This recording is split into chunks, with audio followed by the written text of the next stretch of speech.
For anyone that has gone through any type of painful breakup, any type of trauma, you're unknowingly probably stuck in your masculine energy. That's why I wanted to dedicate a video of what I would do if I had to reconnect with my feminine energy from zero, which is something I've had to do so many times. I lost my dad and my sister to suicide. I lost my mom right after.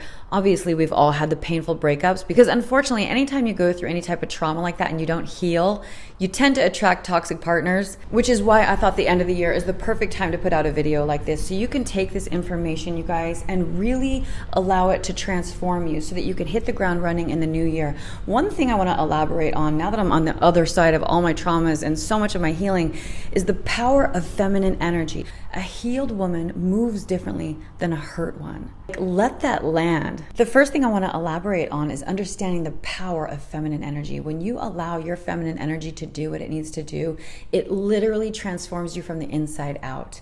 When you learn to alchemize your pain, alchemize your breakups, alchemize your trauma, you're evolving into a better version of yourself, which means your feminine energy is literally birthing a new version of you. And what I mean by that, have you ever looked back at someone that you used to date and you're like, oh my God, I don't know how I ever dated them? It's because you have changed. You are not the you that chose that person. You're not the you that dated and loved that person because you have evolved, whether you know it or not. That's why you look back at certain things. You're like, I can't believe I ever did that because you didn't. The you that's sitting here right now is a different version of you. And that's the power of feminine energy. If you allow yourself to move through your experiences, which we're going to go over step by step exactly how to do that because a lot of us don't know. We're just stuck. You become a better version of yourself constantly. Step one is to not see yourself as a victim. I know how easy it is to get stuck in victim mode, but I promise you guys that your struggles are a source of your greatest strength. If you allow your feminine energy to move you through your experiences and you learn to integrate your pain, it will become a central part of your identity, giving you a powerful perspective and wisdom. This allows you to guide others. Now that I'm on the other side of all my traumas, you guys, I have become such a source for people to come to, and I absolutely love that. So if you're someone that's treading through life and you feel like you don't have a purpose and you can't find your passion, when you move through the stuff you don't want to move through, everything you're searching for might be on the opposite side of that experience. So the first thing I would do is create a good environment to bloom. I always like to have one corner of my house that's dedicated to my feminine energy, dedicated to a spot where I do my meditation, I do my journaling. I have a chair that's in the corner. It's really important that you carve out a little time in the morning dedicated to creation.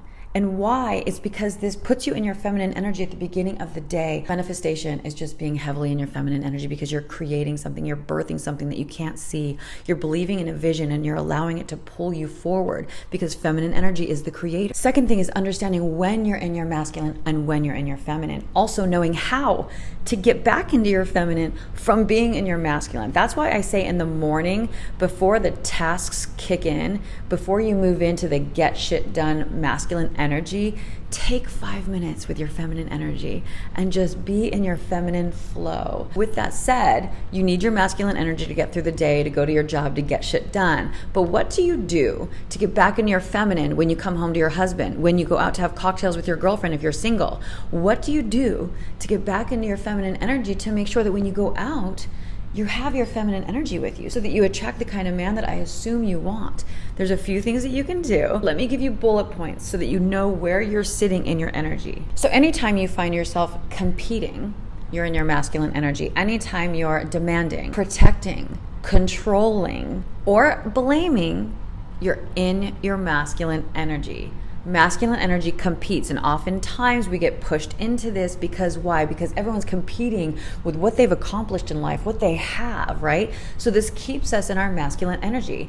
Anytime you are demanding, that is masculine energy, and that's another one that women get stuck in a lot. Protecting and controlling is also masculine. Why? Because it's fear-based. If you're protecting something, it means the walls are up around your heart. If you're controlling the environment, it means you're protecting yourself from getting hurt. So you feel the need to control. All masculine energy, you guys. And blaming, I consider also to be masculine energy. Why? Because when you are blaming someone, you're externally focused, which removes what? It removes you from acknowledging anything you've done. It removes you from allowing the role you played to come to the surface so that you can evolve that part of you that called this lesson in. And on the flip side, feminine energy is able to receive. Are you able to comfortably receive compliments, or do you feel like you have to hit them back? If so, you're stuck in your masculine energy. Are you able to allow? Meaning, do you feel like you have to control everything? If so, practice allowing people to do things for you. Trust that they will get it done. And if not, you can collaborate and work as a team, because feminine energy creates. You understand how even teamwork is a form of feminine energy. And are you able to forgive and understand? Or are you someone that would rather blame, command, demand, because then you're able to control the outcome? But when you're trying to control the outcome, you guys, you're stuck in your masculine energy. And the masculine energy will keep you from evolving because it's too guarded to allow the experiences in that you need to evolve. So it's something that has to be practiced. That's why I say, you guys, to practice being in your feminine energy so that you can recognize it when you're in it. Also, there's something you could do if you are at work all day and you want to go out with your girlfriends.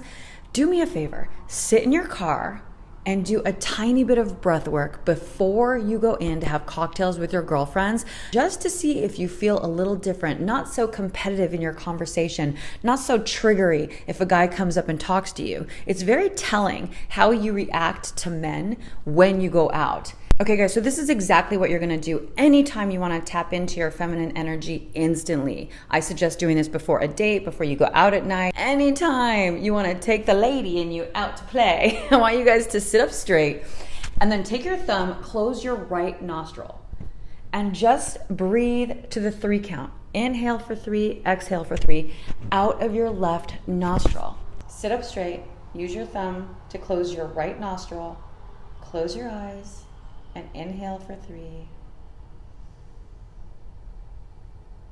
Pause. Exhale for 3. Pause. And 1 to 3 minutes is enough time to evoke your feminine energy, so you don't even have to sit there that long, you guys. It's so easy to shift back into your feminine. And if you want to slap an affirmation on it, I would say, I embrace my softness and strength.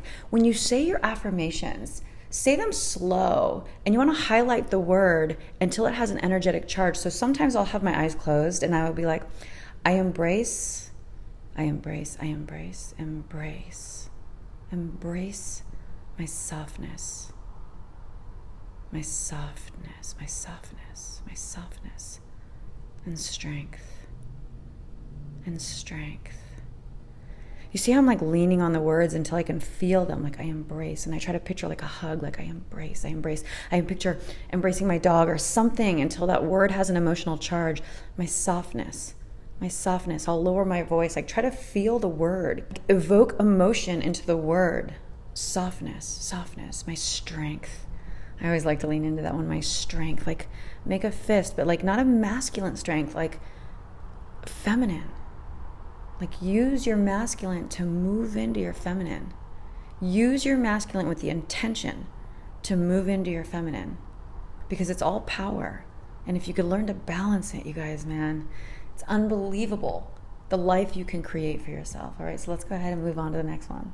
The next thing is who you choose to date will play a massive role in your feminine energy. Who do you become in the process of dating who you're dating? Who do you become in the process of chasing who you're chasing? Any man that ghosts you, any man that makes you chase him is putting you into your masculine energy. I promise you, it is not a sexy feeling, so pay attention to who you become. Not too long ago, I think it was 7 months ago, I connected with this guy and things were going great, and then he started being weird and playing games, and it started pushing me into my masculine. Like I was texting him, I was getting confused. I'm like, what is this? And then I just pumped the brakes, zoomed out, remembered who I was, and thought to myself, I teach this, I don't like this, this guy's making me move into my masculine energy. And I sent him a text and I said to him, I said, are you a man that prefers to be in his feminine? Because I also want him to know what he's doing. I said, are you a man that prefers to be in your feminine energy and to date women in their masculine that will text you and chase you? I said, because I will not do that. And he said no, but of course he does. So I just bowed out. So don't pay attention to how much you like someone. Pay attention to who you become in the process of liking them. And the last thing I want to say about this is that feminine energy thrives in surrender and trust. So when it comes to dating, Don't allow yourself to move into your masculine energy because that is not your natural state. Let's remove the labels of chasing men. Forget that. Look at the energy. Do not allow yourself to move heavily into your masculine energy. Find the balance if you want to align with the person that's going to be a partner that will elevate and evolve with you, okay? So surrender the experience and trust that if it's truly meant for you, you guys will circle back to each other. Lastly, practicing emotional expression is huge. Having some type of journaling or scripting practice in place is key for any time you go through anything. You need to get it out of your head and into paper. If you're ruminating, it means it's dancing around in your head. I promise you, if you put it on paper, completely brained up, it'll help you move through the emotion. It doesn't completely resolve it, but it helps you move through it. If this video is helpful, you guys, you'll want to check out this one. It's packed with more feminine energy tips. And then also start doing my mirror affirmations. They're playful, but they're intentional. They're intended to be done in front of the mirror. Look at yourself, connect with yourself, and repeat the affirmations. They're little 1-minute mindset resets. All right, you guys, so hopefully that was helpful. My name is Angela Jean, and I will see you next week.